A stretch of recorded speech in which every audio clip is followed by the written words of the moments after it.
Good evening, I'm John Pilger, and you're watching the John Pilger season on the ITV News channel.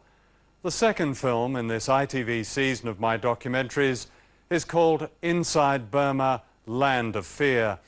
First shown in 1996, it's the dramatic story of a country and its heroic leader who might as well have slipped off the face of the earth. Director David Munro and I filmed in Burma secretly, and our videotape was taken out of the country undercover. It includes the first full-length interview with Burma's elected leader, Aung San Suu Kyi, who in 1990 was placed under house arrest by the military dictators who had seized power. Today, Aung San Suu Kyi is back under house arrest. In my last contact with her, she said wistfully, "You know, I understand why Burma is not in the news. We're just not fashionable."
This is a film about the right of a people to freedom and the power of the human spirit to resist against overwhelming odds. It's the story of Burma, once known as the Golden Land. On the surface, everything appears serene. It's a country of extraordinary beauty and gracious people. But Burma is also a secret country, isolated for the past 34 years since a brutal dictatorship seized power. The assault on its people all but forgotten. To tell their story, we had to go undercover. What we found was a land of fear.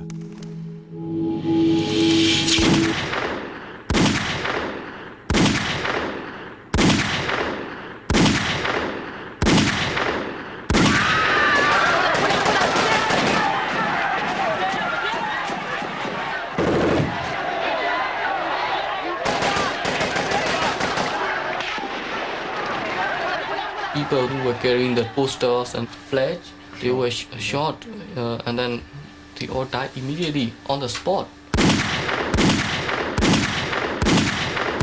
9 students were badly tortured and they were sent to prison for 7 years just for singing a freedom song.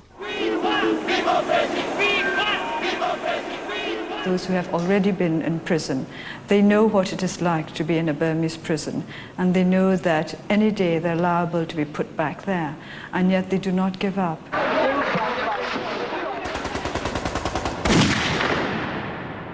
The generals who crushed democracy in Burma have ruled with a regime so harsh, bloody and uncompromising that the parallels with Indonesia and East Timor are striking. More than 1 million people have been forced from their homes, and according to the United Nations, untold thousands have been massacred, tortured, and subjected to a modern form of slavery. Burma, says Amnesty International, is a prison without bars. In 1988, the year before the democracy movement in China was crushed so publicly in Tiananmen Square, as many as 10,000 people were killed here by their government in a matter of days. The outside world knew little about this. The difference was the absence of television cameras. This film is being made in secret as the regime attempts to cover its crimes with the help of foreign investors and by declaring 1996 the year of the tourist.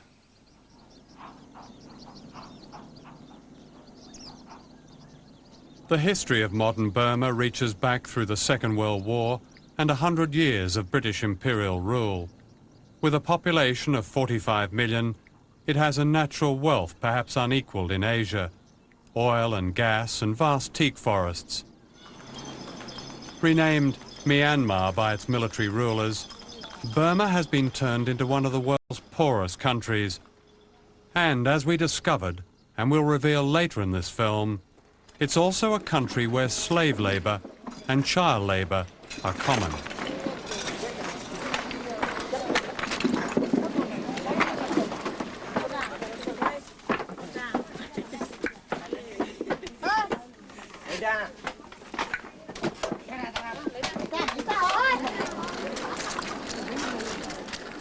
To the British who colonised Burma in the early 19th century, the Golden Land was always a sideshow to its rule over India. However, under a guise of benevolence familiar to Indian nationalists, the same myths applied. The British were bringing civilization, not empire building. Rudyard Kipling wrote a famous popular song that romanticized Mandalay, a town he never saw, and which was then being stripped bare of its teak forests, leaving vast dust bowls. Fortunes were earned by the British exporters of Burma's rice and precious stones. In the 1930s, companies were making profits of £12 million, a huge amount in today's terms. The oil fields became a byword for expatriate wealth, and these interests were protected by an imperial army.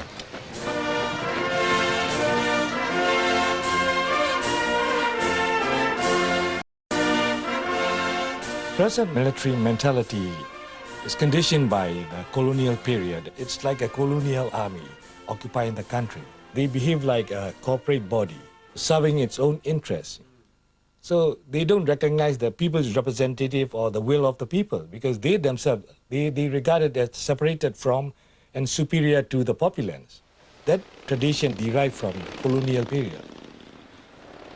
The movement for independence from Britain began in the 1930s among the students and monks. The national hero was a young army officer, Aung San, the father of Nobel Peace Prize winner Suu Kyi. During the Second World War, Aung San and his comrades exploited the Japanese occupation to win independence.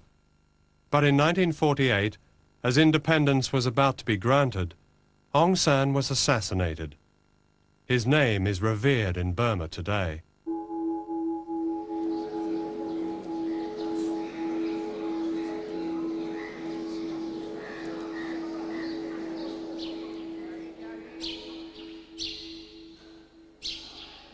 What was unique about the movement he began and which led to democratic governments in the post-war years was its quality of Buddhism, socialism and democracy.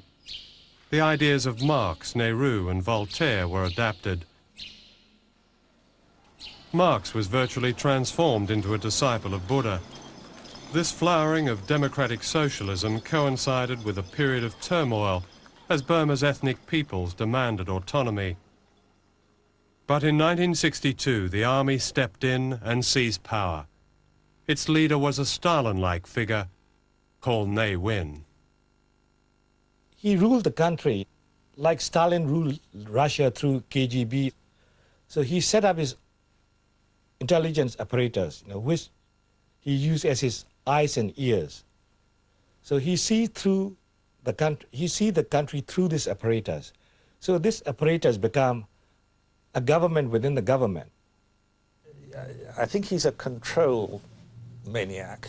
He's one of the most extraordinary, contradictory characters that one could ever come across. One who changed a good deal. I think in his earlier years he was a playboy. In the 60s he suddenly changed as a result of perhaps of his advisors. He changed his whole policy and became a very rigorous, authoritarian, puritanical, for other people anyway, kind of guy, and decided that Burma should be taken away from all kinds of foreign influence. That hypocrisy in Ne Win is fascinating, isn't it? Because he was the gambler, the man who liked racing and turned up at Ascot now and then he banned it all for the Burmese. Yes, I think he may have got cheated by a bookie at Ascot. Ne Win imposed a silence on Burma. He abolished its lively free press and a strict censorship-control newspapers, radio, books and films, isolating one of the most literate societies in Asia. The new rules stated, any incorrect ideas and opinions which do not accord with the times are banned. These torn and tattered books in a Rangoon market are the remains of free expression in Burma. Even our filming of them attracted the attention of military intelligence. Of course, rumour has been impossible to ban, especially when the subject is the dictator himself. When his soothsayer warned him there might be a bloodbath, he would stand in front of a mirror and he would trample on dead meat or something to simulate the blood, and then he would shoot himself in the mirror. And having done that, this would avert the possibility of assassination. Of all the world's megalomaniacs, perhaps only Ne Win is ruled by astrology and superstition. The best example of this was the day he bankrupted the population. Without warning, he cancelled most of Burma's currency, replacing it with banknotes that added up to or included the figure 9. According to his chief astrologer, 9 was his lucky number. The Burmese weren't quite so lucky. As most people here keep their savings in cash, most of them were ruined. Burma was now completely impoverished. People went hungry while their fertile land was given the ignominious status of least developed country. Desperate for foreign exchange, the regime forced bankrupt farmers into the fields at gunpoint, while Ne Win bought properties in London and Tokyo and made a fortune in precious stones. The touch paper had been lit. The frustration that had been building for 25 years now exploded as the students took to the streets.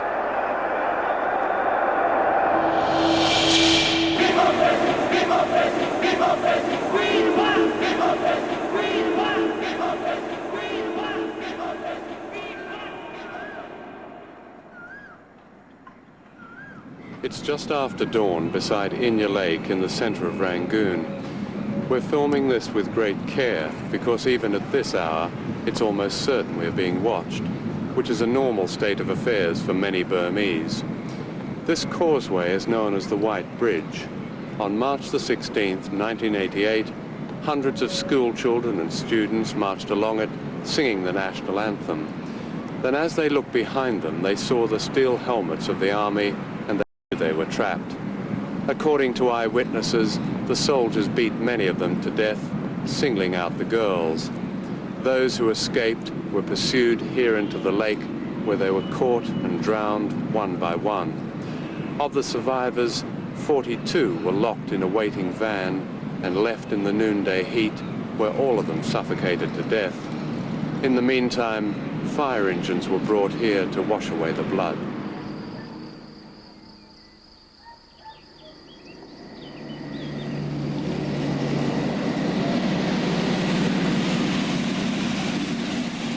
The government was arresting the students, hundreds of students, including the female students.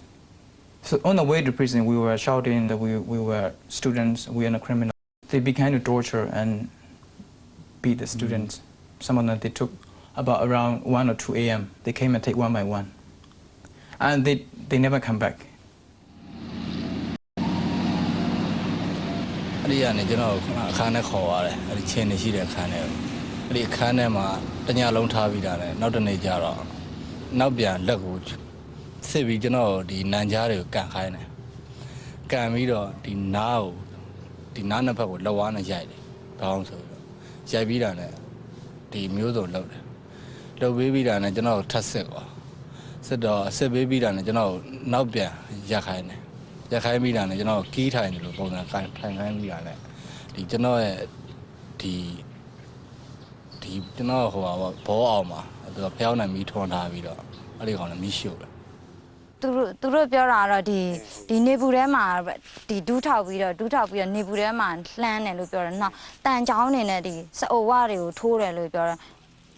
ခေါင်းနေမှာပေါ့ရေဆက်ဆိုတာမသိအေးတဲ့အဲ့ရေဆက်တွေနဲ့ခြတာတွေလည်းကြားခဲ့ရတယ်နောက်ပြီးတော့ဒီခန္ဓာကိုယ်ပိုင်းဆိုင်ရာမှာပေါ့ရိုက်နှက်တာတွေဘာတွေရောအဲ့လိုမျိုးရှိခဲ့တယ်တချို့ဆိုလို့ရှိရင်အဲ့လိုဒီရိုက်နှက်တဲ့အတွက်ကြောင့်မို့ဒီအဆုပ်တို့ဘာလို့အဲ့လိုမျိုးခန္ဓာကိုယ်အတွင်းပိုင်းမှာထိခိုက်တဲ့အဆင့်တွေဘာတွေအဲ့တို့ဖြစ်သွားတယ်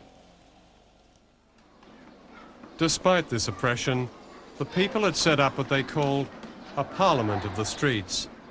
A free press returned, with some 40 newspapers and magazines with titles like Scoop, New Victory and Liberation Daily. Some were printed, others photocopied and handwritten, and most were distributed free. Making a rare appearance on television, Ne Win threatened his people.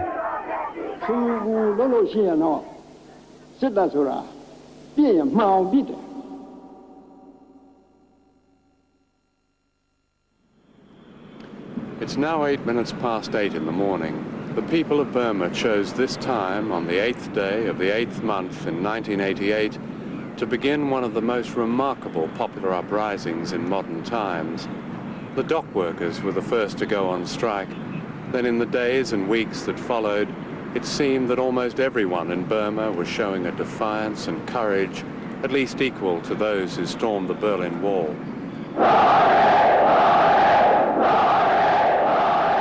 The students began it. Then each group came out with a banner saying, "We're from the doctors, we're from the lawyers." And they walked through the street shouting various slogans, of which the most common was, "This is our business." The government, "This is our business." Running the country, "This is our business," which in Burmese is do ye, do ye, do ye, do ye.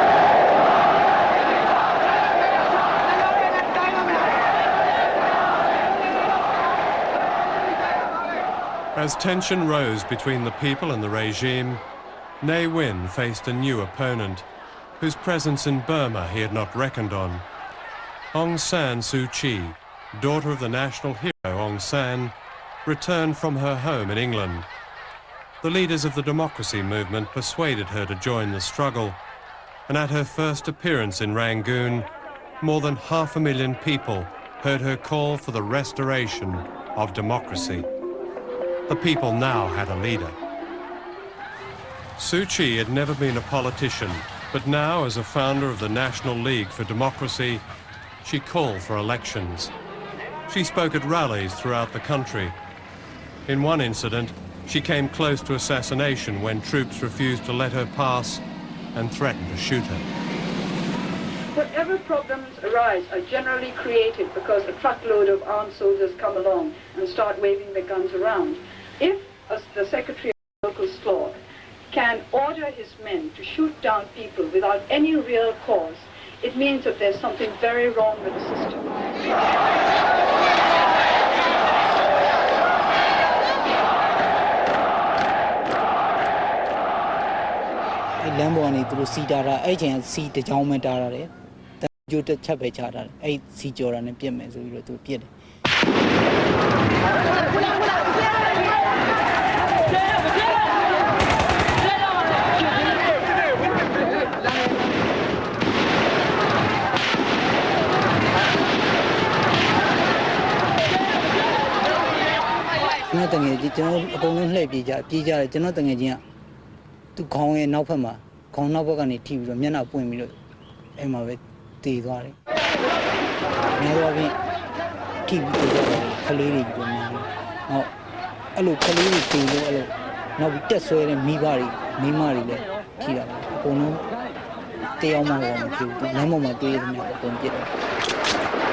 Despite the massacres in Rangoon, still the generals feared Suu Kyi.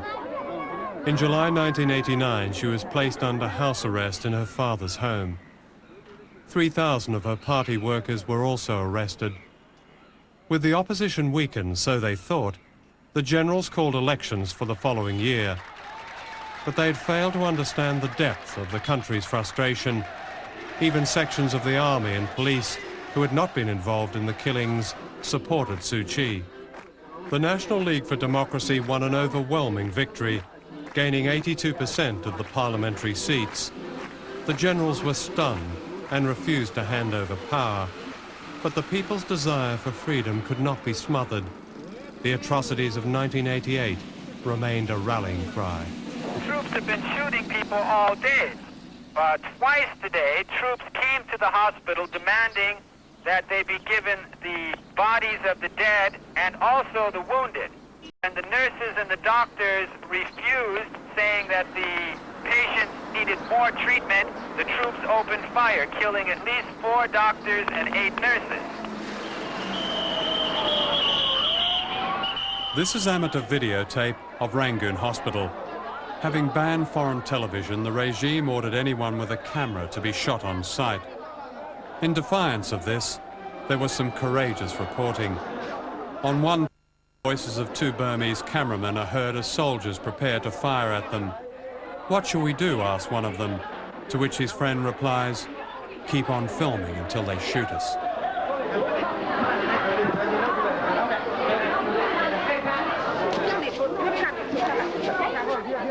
There was sort of like a civil war inside the city, and I could hear all the gunfire just sitting in my home.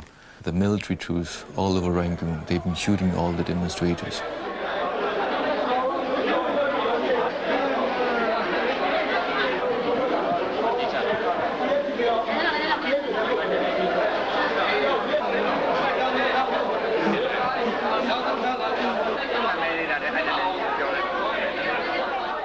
At one point, they didn't have enough medicine to treat these injured people. So doctors, nurses, and medical students decided to appeal to the military soldiers not to shoot anymore. And they had a banner, a Red Cross banner, writing, "Please start shooting."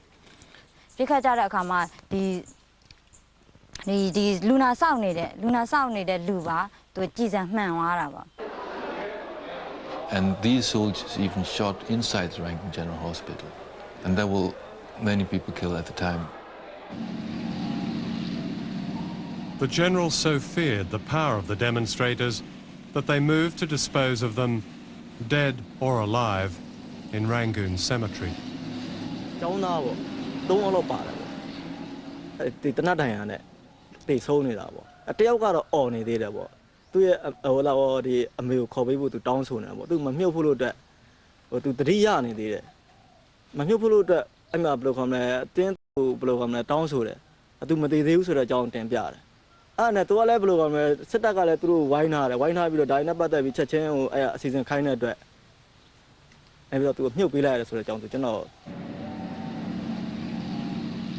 The atrocities even extended to the crematorium, where a line of trucks took the dead and the wounded. In fact, my house is quite close to the crematorium. And during that time, I had a lot of news that they had brought a lot of dead bodies, and some of the bodies, some of the people were even not dead yet, and they were cremated. But at the same time, I could see the flame coming out from the cemetery all the time. And all the crematorium, in fact, were surrounded by the military troops. So they were burning dead people and people who were not dead? They didn't even identify the body. Not to mention to inform the parents. In fact, they just brought everybody that they saw on the street.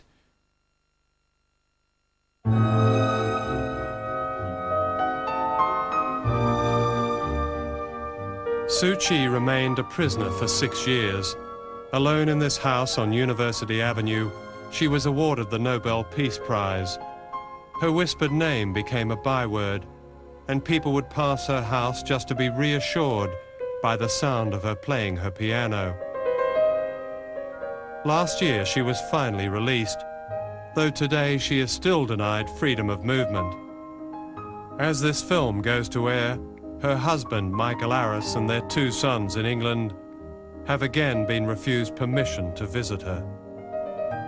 Early one Saturday morning, David Munro and I went to see her, our cameras concealed from the military intelligence guards who continued to watch her every move.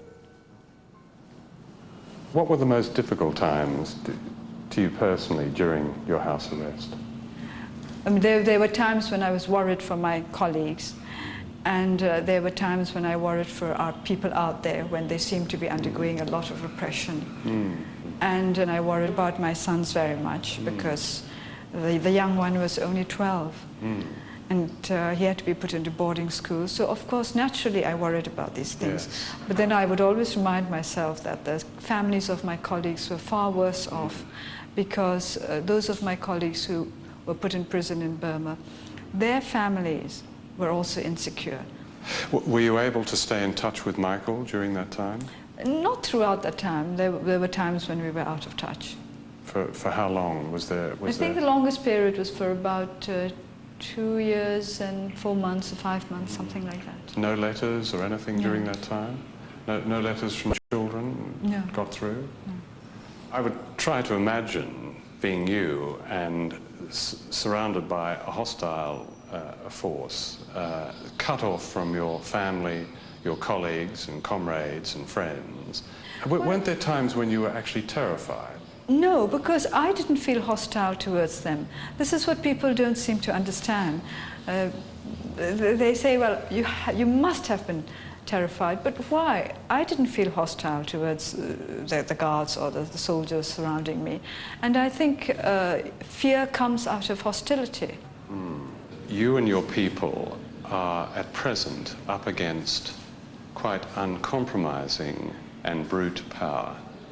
How can you reclaim the democracy that you won at the ballot box with that power confronting you? I don't think we're the first people who have had to face an uncompromising and brutal power. But the question is the most difficult one, in the quest for freedom and basic human rights. I think we depend chiefly on our own people, on the will of our own people for democracy. But it still comes down to, on one side, there is a power that has all the guns. But increasingly, I think it is getting more difficult in this world to resolve problems through military means. It is no longer acceptable. I do not think the ASEAN countries themselves would accept a military solution to the problem in Burma. And the fact that the authorities themselves are so keen on attacking us in their papers seem to indicate that they also are not depending on guns alone.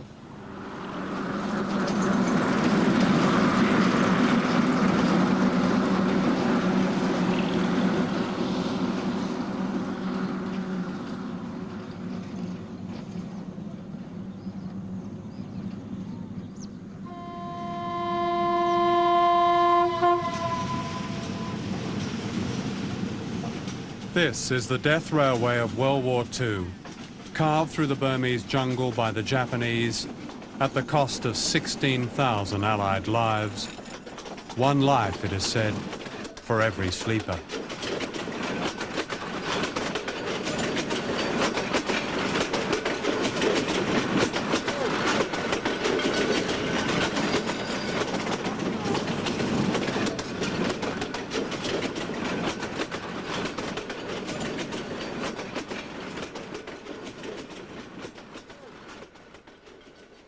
For the men who built this railway and survived, believing their horror would never happen again, there is a terrible irony here.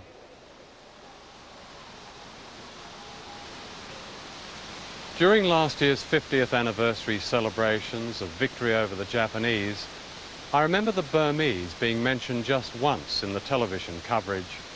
An ex-serviceman was asked by a reporter, "What about the Burmese?" And he replied that they had vanished when the Japanese invaded. In fact, more than 100,000 Burmese and other Asian prisoners also died building the death railway. If the British Army in Burma was a forgotten army, then the people over whose land it fought were invisible victims. And that remains true today as history repeats itself. This is the regime's great secret. An extension of the death railway linking the towns of Ye and Tavoy. Once again, it's being built with slave labour in an area where foreigners are banned. Under the noses of the guards, we filmed it for the first time.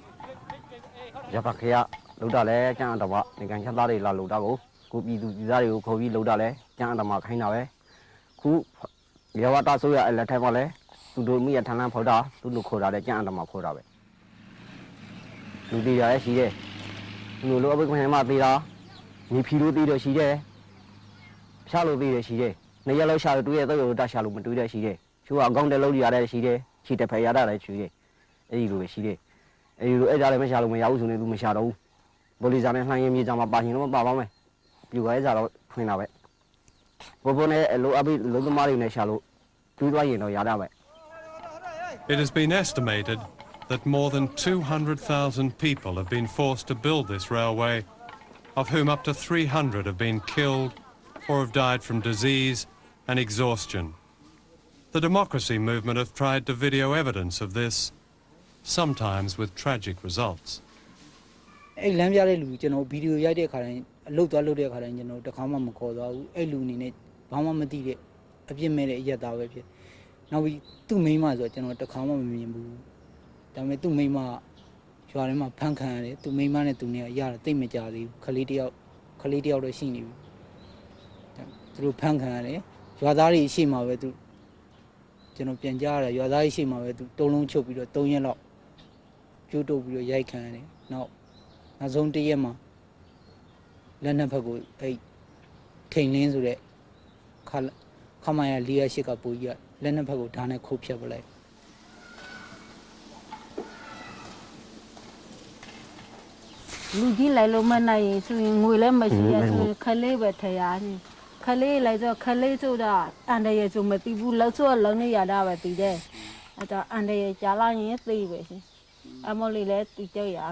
A report by the American State Department says the Burmese regime routinely uses forced labour and that this railway will transport soldiers and supplies into the area where a $1 billion gas pipeline is being built for the regime by the French oil company Total, which is part owned by the French government, and the American company Unocal. The children here are being forced to work in temperatures of 35 degrees centigrade. They carry heavy loads of clay on their heads. This girl fell back exhausted, holding a disjointed shoulder.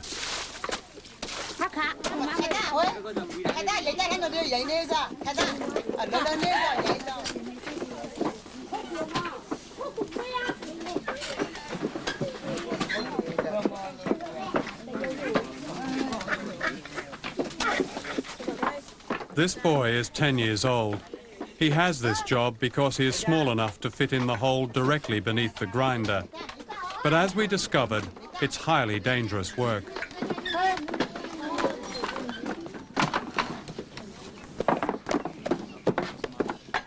The children are forced to make bricks for the army, who then sell them back to the railway construction company.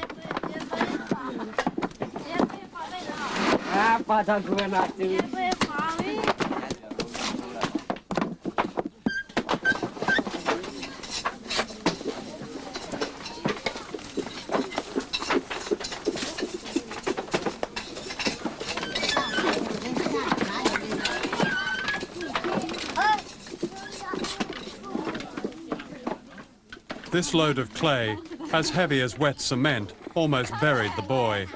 We stopped filming and quickly pulled him free. The other children would not have had the strength to save him. How many, we wondered, die like this?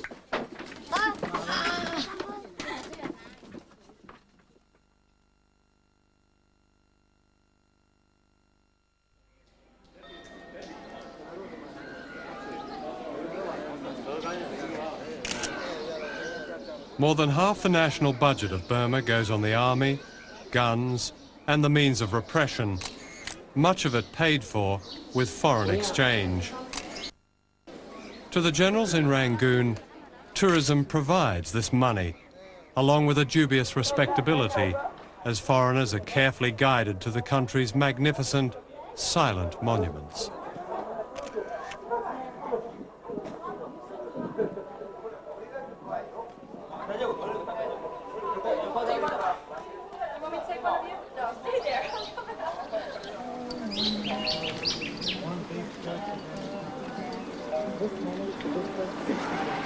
Is that as high as it goes?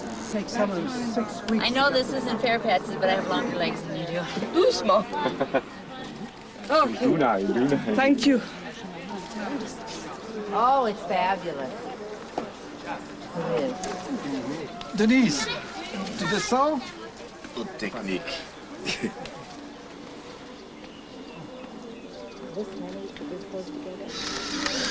Try and fix it. Oh, are you watching me? This is the way to go down. You want to get your hand out of the way down and just want to step over. How did you come down? And just use the banister as support. You Just follow me. If you fall, I'll stop you. And then you roll your skirt up. These tourists are unaware that the local people they meet risk imprisonment if they speak too freely to them. Our soldiers, says the Minister of Tourism, are here to protect you. The British built this guest house around the time that Rudyard Kipling was writing The Road to Mandalay. I wonder if he'd recognise the Burma of his dreams today. According to the regime in the year of the tourist, and I quote, "Roads will be wider, lights will be brighter, grass will be greener, and tours will be cleaner." Pick up a travel brochure these days from any of the famous names, British Airways, Kuoni, Orient Express, and you would be pardoned for thinking that the same Ministry of Propaganda supplied the copy. For example, to find an unspoilt country today may seem impossible, but Burma is such a place. Indeed, Rangoon means end of strife. It's easy to see why. Its easygoing ways are a tonic to the Western traveller. It's a tonic that doesn't come cheap in one of the world's poorest countries. A cruise up the Irrawaddy to Mandalay will cost you more than £2,000 for just 11 days. However, there is a Kipling piano bar, and it says here, ensuite cabins that are not just simply luxurious, but include the latest satellite TV, video, and your own personal safe. And in the evenings, gentlemen will feel relaxed in a jacket and tie, and ladies in a dress. What sound advice. And that's not all. There's a free lecture on Burma's history and culture. But you don't get this in the lecture. These are prisoners restoring the moat of the Imperial Palace in Mandalay in preparation for the year of the tourist. The regime says they are criminals in a country where writing a poem or singing a song calling for democracy can get you 10 years hard labour. And here is the moat, finished. All it needs is tourists. Brian Whittaker, an Australian lawyer, witnessed slave labour when he and his wife Jacqueline flew into a new tourist airport in the north of Burma. We heard the clinking of chains and we went outside and noticed about 30 people crushing rock by hand, and one of them raised his prison uniform at the legs to display manacles which were running across his ankles. He then quietly lifted his shirt, which showed a chain around his waist, and from my memory he also had a manacle around his neck. And one of the officials informed us that the prisoners were political prisoners. He told you they were political prisoners? Yes, he very explicitly said that they were political prisoners. The Burmese government have said, when questioned about this by human rights organisations, that this is a traditional voluntary form of labour. That's rubbish. It was clearly not voluntary. You don't volunteer to crush rock dressed in threadbare uniform in the freezing cold with chains all over your body and standing under guard. I'm familiar with the Universal Declaration of Human Rights, and I believe that what I observed was a clear breach of the provisions and the articles relating to forcible work and slavery. Forced labour goes on all over the country, but a lot of these projects are aimed at the tourist trade, tourist industry. They are meant for tourists, building roads, building bridges. So we do not think that it's a good idea to promote Visit Myanmar 1996, which is not to say that tourists should stay away forever from Burma. After all, Burma will always be here. And one day when it's a democratic Burma, I think it will be a place that tourists will enjoy visiting and they need not have any qualms about visiting it. These prisoners are preparing a tourist attraction in Mandalay. The actual road to Mandalay has recently been converted to an expressway. For the local people forced to work on it, it's known as the Road of No Return.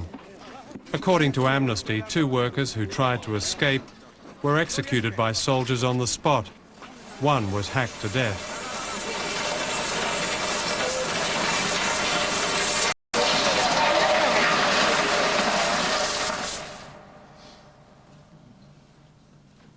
Mr. Sherwood, last year your company signed a deal for $35 million with the Burmese regime.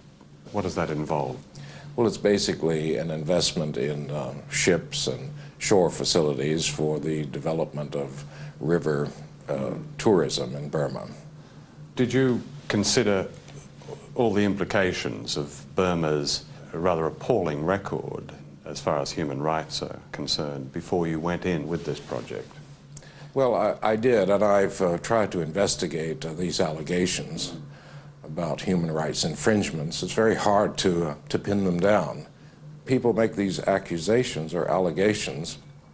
I immediately try to see if there's any proof to them. I can't find it, but of course I accept that I cannot visit all of Burma, and my visits are limited to the principal cities, so perhaps that's out of sight, out of mind attitude. So I can't speak any further than my personal knowledge. Did you make really any attempt before you invested in Burma to see this other side? Well, what I did do was that I contacted the senior CIA representative for Burma and had extensive discussions about the truth of all of these allegations. And he confirmed to me that they were all untrue, or that to the degree that they occurred, they were related to the drugs war. So they're not allegations. I mean, you would think that the United Nations, Amnesty, Human Rights Watch, the United States government, the United States State Department says, for instance, forced labor is routine in Burma. I don't think these all come into the realm of allegations. There's a great deal of substance there, surely. Well, perhaps you can say so, but I don't have any personal evidence of it. Did you see the elected leader of the country, Aung San Suu Kyi, when you were there? No, I didn't, no. I think it would be inappropriate or untactful for us to open a dialogue with the opposition leader. But she's the elected leader. Some would say that the people, the generals that you saw, are the opposition. Well, I believe that the generals are in power. The generals' power is backed by foreign money. One estimate is that since it crushed democracy in 1990, the Burmese regime has drawn 65% of its financial support from oil companies. The main backers are the French company Total and its American partner Unocal. The oil pipeline they are building in the south of Burma will allow the generals to sell the country's natural gas to Thailand. The deal will give them an estimated $400 million a year over 30 years. And the British are back. Last December, a London Chamber of Commerce seminar was told about the real visionaries in the Burmese government. And in the House of Commons, the Foreign Office Minister Jeremy Handley made this remarkable statement. Through commercial contacts with democratic nations such as Britain, the Burmese people will gain experience of democratic principles. Of course, just as the peoples of Saudi Arabia, Iraq, Iran, Indonesia, and all the other modern tyrannies have gained experience of the democratic virtues of British business. If the opposite wasn't true, this would be funny. We repeatedly asked ministers at the Foreign Office and the Department of Trade in London to be interviewed for this film, but they refused. So did the Burmese embassy. We can reveal that one British company that did trade with the Rangoon regime was the arms company B-Mark. B-Mark was a subsidiary of Astra, whose chairman was Gerald James. It became apparent as we investigated B-Mark's affairs after we took it over that they were running a secret order book and also conducting other covert operations on behalf of the intelligence community. What evidence do you have that B-Mark did ship arms to Burma? Well, here you have a list with several countries on, including Burma. And what is this document? Well, that document emerged when, under great pressure, the receiver was forced by Sir Richard Scott, who threatened him with a court order, to disclose information to me. So this, in fact, is a byproduct of the Scott investigation? That's correct. Yeah. I see the sales to Burma were in 1990. That was 2 years after the military regime cracked down there, and so arms arriving at that time would have been quite significant. Yes, I should imagine it would have been very significant. But the British government have made clear since 1988 that they would not grant licenses for the export of arms to Burma. Yes, I mean, the British government's denied a lot of things, but in the end it's turned out to be a pack of lies.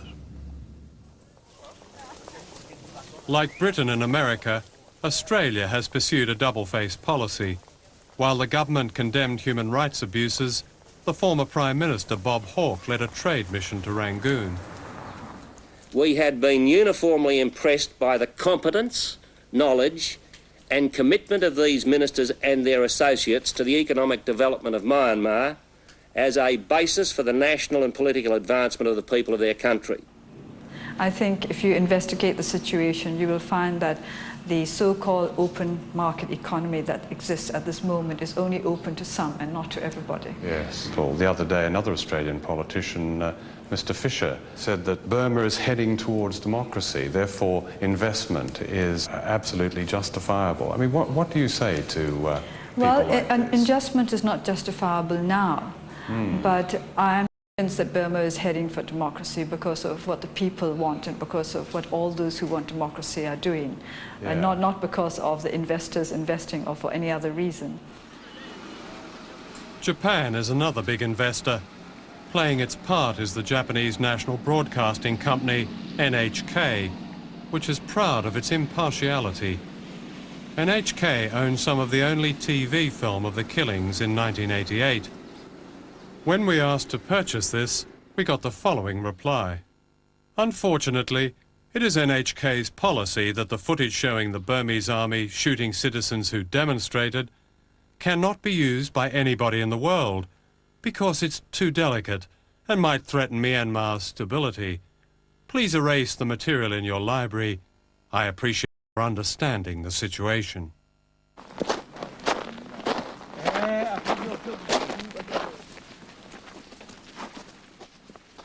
With our film smuggled out, we flew to Thailand and crossed the Burmese border into a liberated area held by the Karen, one of Burma's ethnic peoples, who have been fighting for autonomy for more than 40 years. The presence of these undefeated people enjoying a guarded freedom in their own land demonstrates that until there is democracy, and perhaps a federation of all of Burma's peoples, there will never be peace. When I asked people in Rangoon if 1988 could happen again, if there could be another uprising, I was told this. Imagine a zebra crossing. The traffic never seems to stop for the pedestrians. One or two dart across. The majority wait impatiently at the curb. Then they surge across until the traffic has lost all its power. We, the Burmese people, are back at the curb now, waiting impatiently.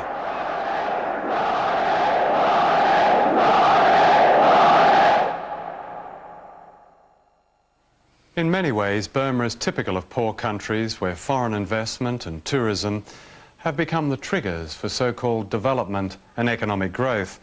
What this usually means is that those at the top get rich while the majority end up in sweatshops, and that autocrats and dictators gain a false respectability by embracing the so-called free market. In Asia, the result of this is a vast expanding pool of cheap labour from China to Indonesia, and now with the prospect of Burma undercutting them all. This is another side of the Asian economic miracle that you seldom read about on the business pages. Backed by the power of foreign capital and the power of tourism, it gives a gloss to essentially brutal policies. In other words, it normalizes the unspeakable. This was how the apartheid regime in South Africa lasted for as long as it did. Sanctions, not profits, helped to bring it down. At the height of their epic struggle in 1988, the people of Burma produced a genuine popular democracy, then legalized it with an overwhelming vote. For this act of principle and courage, they paid a terrible price. They deserve more than our complicity and silence.